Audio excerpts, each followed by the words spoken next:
Hello guys. तो last video में अपन बात कर रहे थे एमडीआर शॉर्टर रेजिमेन की। ठीक है, तो बीपाम रेजिमेन भी शॉर्टर रेजिमेन है। ठीक है, और एमडीआर का शॉर्टर रेजिमेन जो 9 मंथ रेजिमेन है वो भी शॉर्टर रेजिमेन ही है। तो शॉर्टर रेजिमेन की एलिजिबिलिटी की मैंने बात की थी, रेजिमेन की मैंने बात की थी। तो अभी अपन ड्रग्स की बात करते हैं, कौन कौन से ड्रग्स उसमें किस वेट बैंड पे वहाँ पे दी जाती है। ओके, आप देख पा रहे हैं तो यहाँ पे टोटल 8 ड्रग्स है, जिसमें से 7 कोर ड्रग्स हो गई और एक पायरिडॉक्सिन ने साथ में ऐड किया हुआ है जो पेरिफेरल न्यूरोपैथी से पेशेंट को बचाता है। ठीक है, तो शॉर्टर रेजिमेन एमडीआर एमडीआर की बात हो रही है, मतलब आर रेजिस्टेंस ट्यूबरक्लोसिस की यहाँ पे बात अपन कर रहे हैं। तो ये 9 मंथ रेजिमेन होता है। ठीक है, पहले एमडीआर के अंदर लॉन्गर रेजिमेन यूजुअली यूज किया जाता था, इंजेक्टेबल यूज होते थे सेकेंड लाइन ड्रग्स। आजकल इंजेक्टेबल हटा दिए गए, खाली शॉर्टर ओरल रेजिमेन यहाँ पे यूज किया जाता है। तो आइसोनियाजिड यहाँ पे हाई डोज किया जाएगा, बाकी जो अकॉर्डिंग टू वेट बैंड है वो यहाँ पे किया जाता है। ठीक है, तो एच आ गया आपका, इथाम्बेटोल आ गया, पाइरेजिनामाइड आ गया, क्योंकि आर रेजिस्टेंस इसलिए तीनों आ गए। ठीक है, जैसे मैंने आपको याद करने का तरीका बताया था। ठीक है, देन F2 का मतलब एक एफ ये रहा आपका लिवोफ्लॉक्स, एक एफ आपका ये रहा क्लोफाजेमिन। ठीक है, अब कौन सा बच गया? बेडाक्विलिन। बेडाक्विलिन आपका सब में आता है, ये एक बहुत अच्छा पॉइंट आप याद रख सकते हो। बेडाक्विलिन आपका शॉर्टर रेजिमेन में भी आएगा, लॉन्गर में भी आएगा, और बी पाम रेजिमेन उसके अंदर भी बेडाक्विलिन है। तो बेडाक्विलिन ऐसे ड्रग है जो तीनों में कॉमन ड्रग है। ठीक है, और एक इथियोनोमाइड यहाँ पे आ गया। तो अभी जो नई गाइडलाइन है उसके अंदर चेंज इन्होंने क्या किया है, वो किया है आपका लाइनेजोलिड रेजिमेन। यानी आप इथियोनामाइड 4 मंथ तक नहीं देना चाहते तो आप लाइनेजोलिड 2 मंथ तक दे दो। ठीक है, बाकी ड्रग्स रिमेनिंग सेम रहेगी, खाली लाइनेजोलिड 2 मंथ के लिए आप दे देते हो। तो टोटल आईपी यहाँ पे रहेगा 4 मंथ के लिए और सीपी रहेगा अगेन 5 मंथ के लिए। सीपी में यहाँ पे सेम होती है, 4 ड्रग्स होती है जो बता चुका हूँ आपको, जेड ई एंड 2 F2। ठीक है, जेड ई एच यहाँ पे हट जाएगा, जेड रहेगा, ई रहेगा, F2 रहेगा। बेडाक्विलिन 6 मंथ पे बंद हो जाएगा, मतलब 2 महीने आपको और दे देना है। और रिमेनिंग जो जो बाकी आपके 3 मंथ्स बचेंगे उनके अंदर खाली आपको जेड ई और F2 मतलब एक एफ का पे लिवोफ्लॉक्स और एक एफ यहाँ पे क्लोफाजेमिन वो आपका रहेगा। ठीक है, तो इथिनोमाइड है तो इथिनोमाइड हट जाएगा, यदि लाइनोजोलिड वाला दे रहे हो तो लाइनोजोलिड तो 2 मंथ पे हट जाता है। ठीक है, तो ये अकॉर्डिंग टू वेट बैंड हो गया 30 से 29 किलो से कम, 30 से 45, 45 से 70 और मोर देन 70 kg।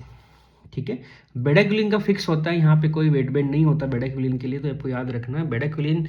हाँ, बेडाक्विलिन की जो मतलब बेडाक्विलिन किसको दिया जाता है, वेट बैंड से नहीं दिया जाता। बेडाक्विलिन और डेलामाइड ऐसी ऐसी ड्रग है जो एज के अकॉर्डिंग दी जाती है। ठीक है, तो बेडाक्विलिन मोर देन 18 ईयर होना चाहिए और डेलामाइड के लिए more than usually more than वो यूज़ करते हैं 6 ईयर्स। ठीक है, तो मोर देन 6 ईयर के रिटायरमेंट यूज़ होता है, मोर देन 18 ईयर होना चाहिए बेडाक्विलिन देने के लिए। तो यहाँ पे वेट बैंड नहीं है, पेशेंट की जो उम्र है उसके हिसाब से बेडाक्विलिन आपको देनी पड़ती है। तो यहाँ पे फर्स्ट वीक को लोडिंग डोज बोलते हैं, जिसको लोडिंग डोज अपन बोलेंगे। तो 0 to 2 मतलब फर्स्ट 2 वीक्स 14 डेज के लिए यहाँ पे 400 मिलीग्राम डेली है लोडिंग डोज है बेडाक्विलिन की। ठीक है, उसके बाद रिमेनिंग 22 वीक्स मतलब 3rd से 24 वीक के लिए डोज को बहुत कम कर दिया जाता है, इसमें आएगी आपकी 200 मिलीग्राम थ्राइस ए वीक। खाली वीक में 3 ही बार देनी है, ऑल्टरनेट डे आप दे सकते हो, 200 मिलीग्राम कर देनी है। ठीक है, बाकी डोज आप देख पा रहे हो तो आप इसको लिखना चाहो तो लिख लीजिए। ठीक है, आइसोनिजिड हो गया, इथाम्बेटोल हो गया, पाइरेजिनामाइड हो गया, लिवोफ्लॉक्स हो गया, क्लोफाजेमिन एंड इथियोनामाइड, पाइरिडॉक्सिन सब में दी जाती है। ठीक है, चलिए तो यहाँ पे अपन फॉलोअप और रेजिमेन मॉडिफिकेशन की ओर बात करेंगे। तो फॉलोअप की मैं पहले बात करूँ। ठीक है, if smear is positive at 4th month, यदि आपने मतलब फॉलोअप में क्या करते हैं, आप स्मीयर करते हो या फिर कल्चर डीएसटी करते हो या सीवीआर भी करते हो, तो स्मीयर पॉजिटिव आ रहा है 4th मंथ में। ठीक है, आपको मैंने बोला कि 4 मंथ क्यों, क्योंकि 4 मंथ का यहाँ पे आईपी है। ठीक है, तो 4 मंथ में पॉजिटिव आ रहा है तो आपको आईपी को एक्सटेंड कर देना। मैंने बोला 4 to 6 मंथ तक हो सकता है, तो यहाँ पे आईपी अब 6 मंथ का हो जाएगा, 5 मंथ का हो सकता है, 6 मंथ का हो सकता है, लेकिन not more than 6 month. 6 month से ज़्यादा आपको नहीं करना, पॉजिटिव आ रहा है तो भी नहीं करना है, उसको आगे फिर सीपी दे देना है। If resistant detected for Z और क्लोफाजेमिन, यदि पाइरेजिनामाइड और क्लोफाजेमिन के लिए रेजिस्टेंट डिटेक्ट हो रहा है, ठीक है, 8 4th मंथ, तो stop the shorter regimen, assess for longer. मतलब 2 ड्रग्स के साथ में यदि रेजिस्टेंस आ रहा है, 1 ड्रग हो तो आप रिप्लेस कर सकते हो, 2 ड्रग्स के लिए यदि यहाँ पे रेजिस्टेंस आता है, लाइक पाइराज़ोनामाइड और क्लोफाजेमिन एग्जाम्पल के लिए, तो आपको यहाँ पे शॉर्टर आप उसको नहीं दे सकते। अब शॉर्टर को आपको बंद करना पड़ेगा और ट्रीटमेंट फेल्योर बोला जाएगा। SS4 लॉन्गर के लिए वो होगा, ठीक है। नेक्स्ट अपन बात करें लाइनेजोलिड। यदि लाइनेजोलिड वाला रेजिमेन आप यूज कर रहे हो, 2 मंथ लाइनेजोलिड वाला रेजिमेन यूज होता है, वो आप यूज कर रहे हो, तो कलर विजन और विजुअल एक्यूटी आपको देखनी है, फॉलोअप करना है। पहला स्टार्ट ऑफ द ट्रीटमेंट पे। दूसरा, अगेन मैं ऑलरेडी पहले बता चुका हूँ, 9 वीक, 13 वीक एंड 26 वीक, ठीक है। 2 मंथ्स लगभग देते हो आप, ठीक है, पाइराज़ोनामाइड। तो यहाँ पे 26 वीक पे भी आप करते हो, देते यहाँ पे 2 मंथ ही है, सॉरी लाइनेजोलिड, ठीक है। लेकिन अगेन विजुअल एक्यूटी 26 वीक और मोर फ्रिक्वेंट इफ इंडिकेटेड, ठीक है। तो start 9 week, 13 week and 26 weeks, ठीक है, एंड और मोर फ्रिक्वेंट इफ इंडिकेटेड। इसके अलावा लाइनेजोलिड आपका सेम बीपाम रेजिमेन की तरह है। बीपाम रेजिमेन में मतलब बीपाम रेजिमेन 26 वीक के लिए होता है, तो मैंने आपको याद करने का तरीका बताया था, स्टार्टिंग पे कर लो, 9 वीक आपको खाली याद रखना था, बाकी हाफ ऑफ द ट्रीटमेंट मतलब 13 week and end of the treatment 26 weeks.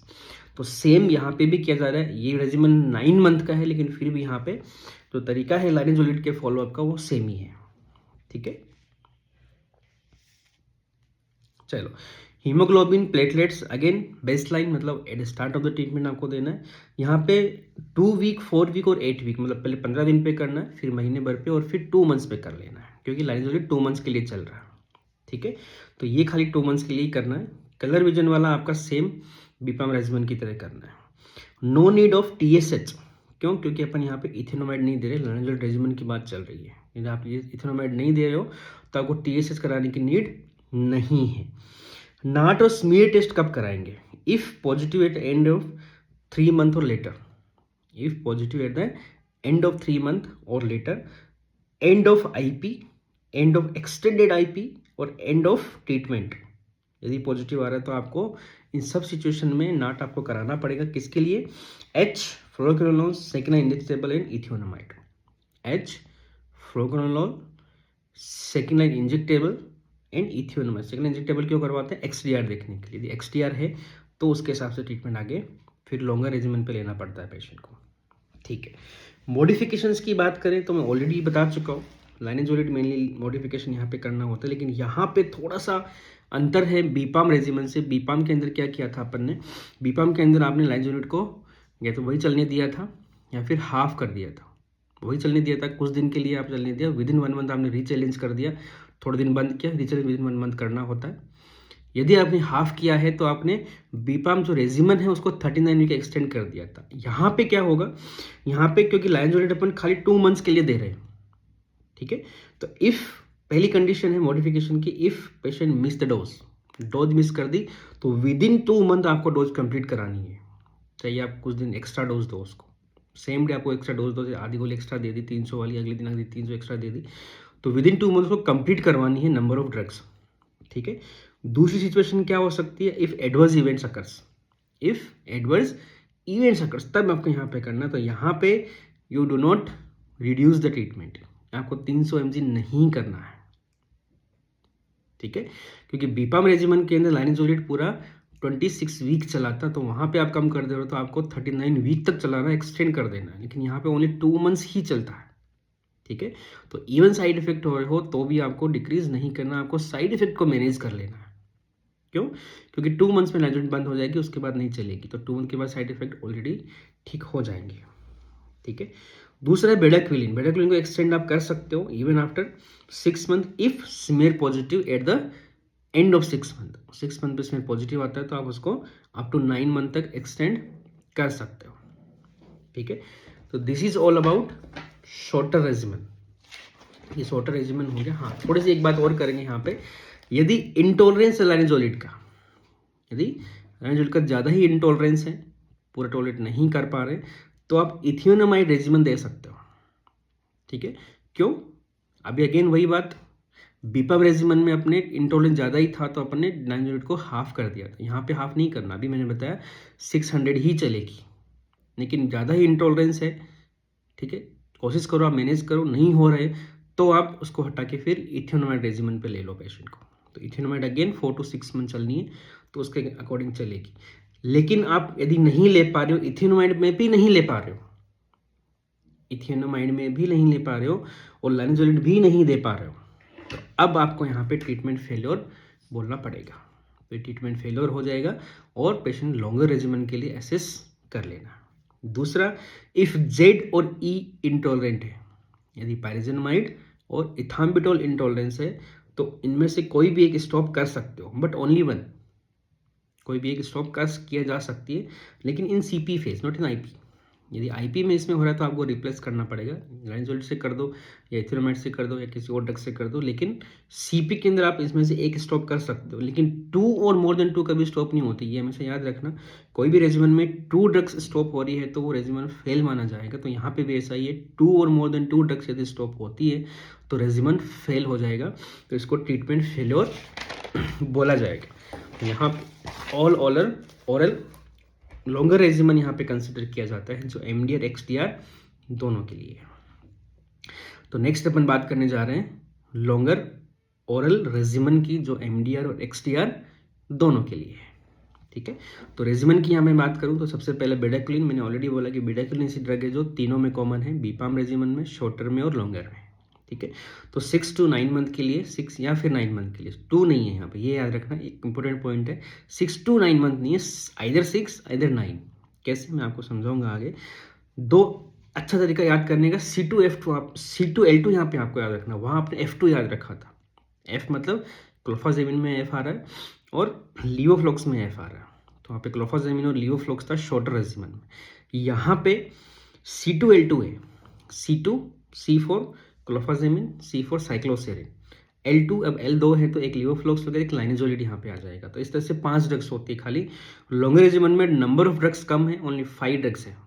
ठीक है, पहला बेडाक्विलिन जो 6 मंथ पे बंद हो जाएगी, बची हुई जो C2 L2 है वो 18 मंथ के लिए चलती है यदि एमडीआर है। ठीक है, और आगे बताऊंगा मैं इस बारे में। और एक्सडीआर है तो 20 मंथ के लिए चलती है, लेकिन not more than 20 months. Eligibility again वही, जो बीपाम नहीं ले पा रहा किसी कारण से, ठीक है, कि कोई भी कारण हुआ हो वो बीपाम नहीं ले पा रहा है, क्योंकि बीपाम के अंदर मैंने बताया था कि मॉक्सीफ्लॉक्स उसको आप स्टॉप कर सकते हो, बचा हुआ जो बीपाल रेजिमेन हो एक्सटेंड कर दो। लेकिन यहाँ पे 2 ड्रग, मान लो यदि आप किसी, मानो पिटोमेनिड नहीं ले पा रहा हो किसी कारण से, या फिर अनअवेलेबिलिटी है, पिटोमेनिड है ही नहीं, एक मोस्ट कॉमन कारण ये भी होता है, unavailability, non availability of the drug. ठीक है, पिटोमेनिड से इंटॉलरेंस है या रेजिस्टेंस आ गया है। ठीक है, उस कंडीशन में बीपाम रेजिमेन वो नहीं लेगा, तो यहाँ पे वो लॉन्गर ओरल रेजिमेन पे उसको शिफ्ट किया जाता है। तो पहला who can not take BPaM regimen और 9 मंथ शॉर्टर रेजिमेन भी वो नहीं ले पा रहा है। कारण है पहला इन एलिजिबिलिटी, वो एलिजिबल नहीं है।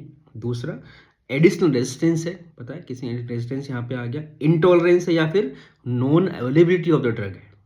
ठीक है, तो आपको एसेस करना है लॉन्गर के लिए, यदि वो सूटेबल है तो आपको रेजिमेन यहाँ पे देना होता है। रेजिमेन ऑलरेडी बता चुका हूँ, 6 मंथ के लिए बेडाक्विलिन, सेम वही 15 दिन के लिए, 14 डेज के लिए लोडिंग डोज, बचे हुए जो वीक से 22 वीक्स उसके लिए again 200 milligram thrice a week.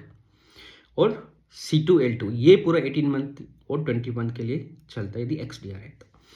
Next अपन इसमें बात करेंगे मॉडिफिकेशन ऑफ ड्रग। ठीक है, बाद में मैं बता देता हूँ आपको कि कौन कौन सी डोजिंग होती है, पहले अपन मॉडिफिकेशन देख रहे हैं। तो मॉडिफिकेशन में सबसे पहला आपका लाइनोजोलिड। तो आप ये दिमाग में बैठा लीजिए कि लाइनोजोलिड का मॉडिफिकेशन 2 तरीके से होता है, या तो पूरी बंद होगी या फिर उसको 300 मिलीग्राम हाफ कर सकता हूँ। अब यहाँ पे लाइनोजोलिड 18 मंथ के लिए चलानी है तो बहुत ज़्यादा साइड इफेक्ट होने वाले, सोचो 18 मंथ के लिए, तो बेस्ट है यहाँ पे एक बोला गया है कि 6 मंथ पे यूजुअली लाइनोजोलिड को आप हाफ कर सकते हो। तो यहाँ पे रिकमेंडेड है कि 6 मंथ पे आप उसको 300 मिलीग्राम पर डे किया जा सकता है, लेकिन सिचुएशन है कब, कल्चर DST नेगेटिव होना चाहिए।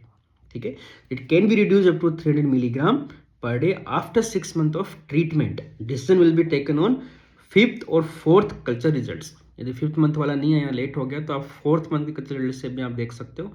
यदि कल्चर नेगेटिव है, मतलब कन्वर्जन हुआ है, तो ही आपको कम करनी है नहीं तो नहीं करनी है। क्यों, बताता हूँ कितनी बढ़ा सकते हैं। If 4th or 5th month are positive, extend again 600 milligram linezolid. ठीक है, अदर रेजिमेन तो आपको देना ही है साथ में, 600 मिलीग्राम लाइनोजोलिड को आपको एक्सटेंड करना है, कितना, 1 मंथ के लिए, मतलब टिल 7 मंथ, ठीक है। फिर आपका 6 मंथ का रिजल्ट आया या 7 मंथ का रिजल्ट आया, उसके अकॉर्डिंग आपको चेंज करना है। 6 मंथ वाला पॉजिटिव आ रहा है तो आपको 7 मंथ कर दिया, 7 मंथ वाला पॉजिटिव आ रहा है तो आपने 8 मंथ कर सकते हो, लेकिन नॉट मोर देन 8 मंथ, ठीक है। तो 8 महीने बाद तो आपको लाइन्स को आधा करना ही है, चाहे कल्चर पॉजिटिव आ रहा हो चाहे नेगेटिव आ रहा हो, ठीक है। ये एक पॉइंट यहाँ पे आपको ध्यान रखना है। तो यूजुअली 6 मंथ के बाद कम कर देते हैं, लेकिन कल्चर कन्वर्जन नहीं हुआ है, 5th मंथ वाला पॉजिटिव है, 6 मंथ वाला पॉजिटिव है, तो आप 7 मंथ के लिए कर दो। 7 मंथ वाला पॉजिटिव है तो आप 8th मंथ के लिए कर दो, लेकिन उससे ज़्यादा नहीं करना है। बाकी डिपेंड करता है कि 6th और 7th मंथ का कल्चर रिजल्ट कैसा है, नेगेटिव है, लेकिन क्लिनिकल रेडियोलॉजिकल इंप्रूवमेंट भी होना चाहिए, ठीक है। क्लिनिकल रेडियोलॉजिकल इंप्रूवमेंट भी है तो ही आपको करना है, ठीक है। If 8th month result is positive तब क्या करना है? If 8th month result is positive तो subject for first line LPA करवाना है, यहाँ पे सेकेंड लाइन एलपीए करवाना है, कल्चर डीएसटी आपको करवाना है, और जो स्टेट टीबी जो क्लिनिक है उसके हिसाब से उनसे बात करनी है कि क्या करना है, उस सबसे डिस्कशन करके फिर आपको यहाँ पे चेंज करना होगा। नेक्स्ट अपन बात कर ले बेडाक्विलिन की। तो बेडाक्विलिन यूजुअली जो लिमिटेड है वो 6 मंथ के लिए है, ऑलरेडी मैंने बताया। 6 आइदर 9, इसका मतलब क्या है वो समझना। तो यूजुअली लिमिटेड फॉर 6 मंथ, ठीक है। Extension can be considered if patient is home effective regiment can not be designed. Patient का इफेक्टिव रेजिमेंट डिजाइन आप नहीं कर पा रहे हो, कहने का मतलब ये है कि लाइनेजोलिड से बहुत ज़्यादा सीवीटी है उसको, इंटॉलरेंस, तो आपको लाइनेजोलिड मान लो बंद करना पड़ रहा है, आप लाइनेजोलिड को दे ही नहीं पा रहे हो, ठीक है। तो आप यहाँ पे बेडाक्विलिन को एक्सटेंड कर सकते हो, थोड़ा बहुत उसको अच्छा रहेगा उसके लिए। Like 2 out of 5 drugs available from group A and B, ठीक है, and adequate number of group C. तो ग्रुप सी वाले ड्रग्स तो आपके पास है, लेकिन ग्रुप जो ए और बी है उसमें से 5 में से 2 ही ड्रग आपके पास है, बाकी 3 ड्रग आप काम नहीं ले पा रहे हो, अनअवेलेबिलिटी है। तो अब यहाँ पे आप बेडाक्विलिन को एक्सटेंड कर दो, लेकिन आप 7 मंथ के लिए नहीं करना, 8 मंथ के लिए नहीं करना है, डायरेक्ट 9 मंथ के लिए कर देना। ये है इसका मतलब कि आइदर 6 मंथ के लिए दो, यदि आप एक्सटेंड कर रहे हो तो नॉट लाइक 7 मंथ के लिए दे दो, नहीं, या तो 6 मंथ के लिए ही दो या तो फिर डायरेक्ट 9 मंथ के लिए देना पड़ेगा बेडाक्विलिन, ठीक है। तो ये ओरल रेजिमेंट होता है। जो बेडाक्विलिन का मॉडिफिकेशन ऐसे होता है कि डायरेक्ट आपको 9 मंथ के लिए देना है, ना कि तो maximum duration of treatment is not more than 20 month, ये ऑलरेडी मैं बता चुका हूँ। एमडीआर की बात करें, एमडीआर पेशेंट है, कलर कन्वर्जन हो रहा है, इंप्रूवमेंट दिख रहा है आपको क्लिनिकल रेडियोलॉजिकल, तो यूजुअली 15 to 17 मंथ काफ़ी होता है यदि कल्चर कन्वर्जन उसका हो गया है, तो इतना काफ़ी है ट्रीटमेंट देना। 18 मंथ तक भी देने की जरूरत नहीं है, 17 मंथ 15-17 महीने आप दे सकते हो। Duration can be modified as per the treatment response.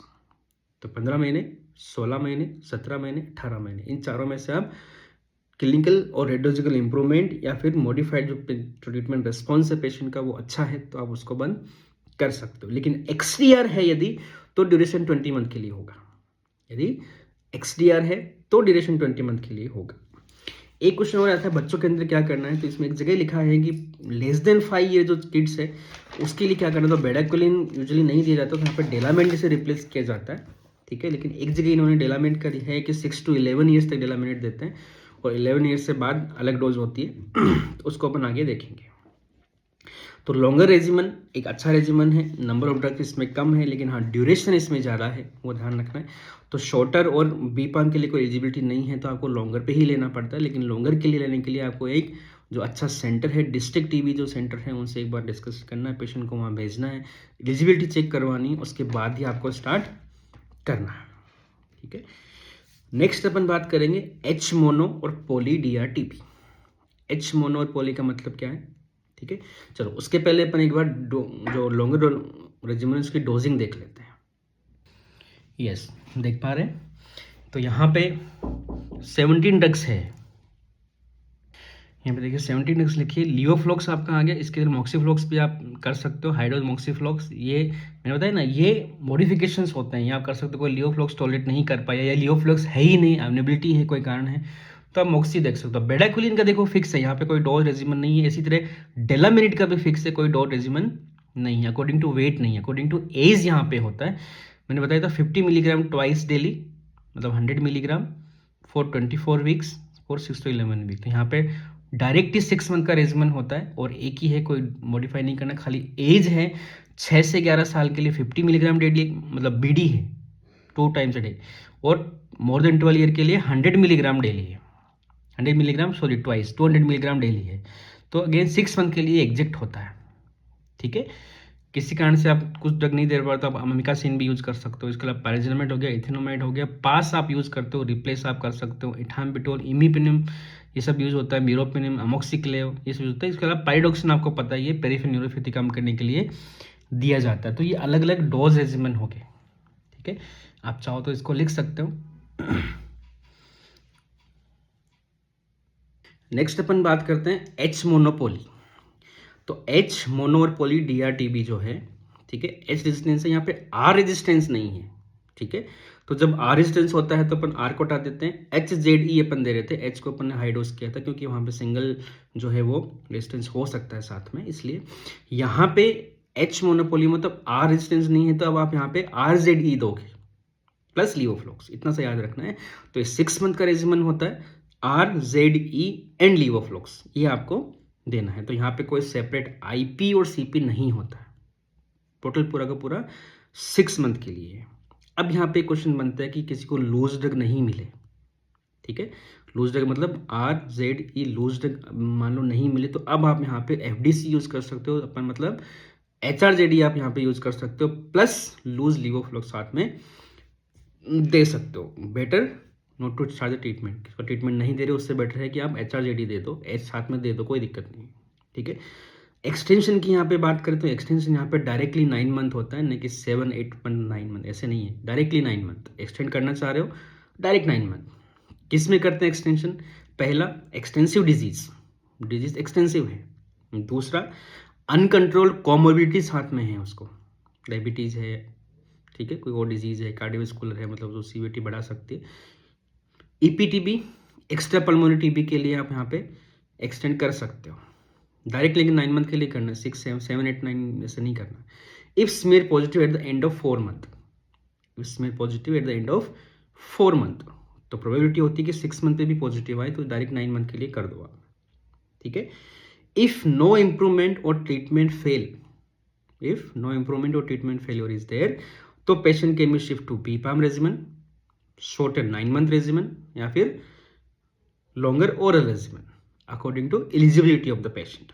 तो यहाँ पे आप कर सकते हो। डोजिंग की यहाँ पे बात करें तो this is dosing and replacement sequence. तो डोजिंग में के अंदर अगेन RZE मैंने बोला था और लीवोफ्लॉक्स आपने दे दिया। तो according to weight band less than 30, 30 to 45, 40 to 70 और मोर देन 70, तो ये आप लिख लीजिए अकॉर्डिंग टू वेट बेन उसकी डोजिंग हो गई।